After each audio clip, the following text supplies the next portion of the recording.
This is my fifth in a series of videos talking about simplifying radicals. This section is going to be called rationalizing the denominator, rationalizing an irrational denominator.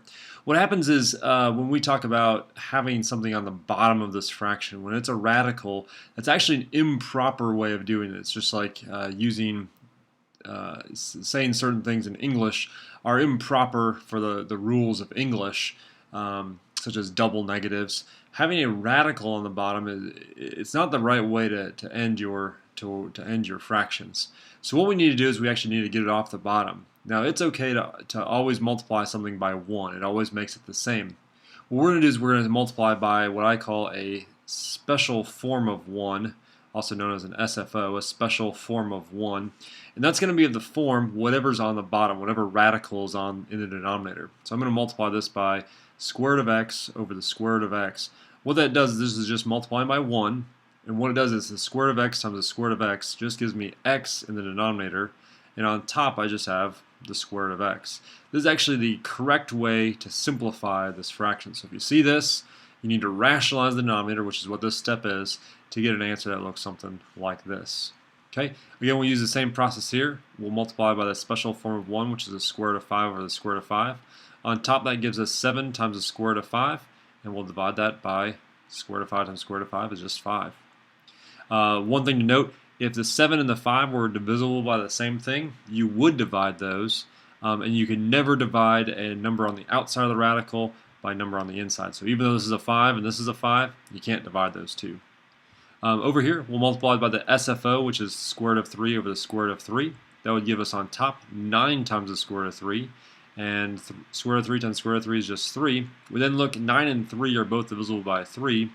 So that gives me the answer of square root of 3 times 3.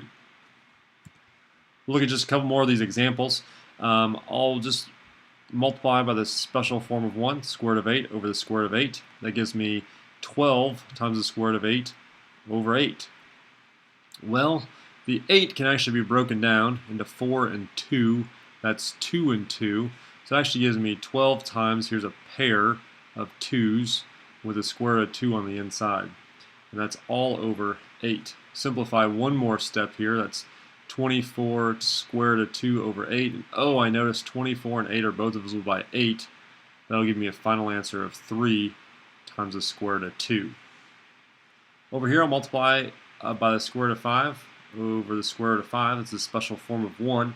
Don't really worry about the square root of 6 yet because it'll get broken down later on. This just gives me the square root of 30 over 5.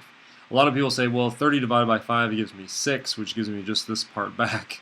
That's not true because remember, this is an outside number. This is an inside number. You can't simplify those.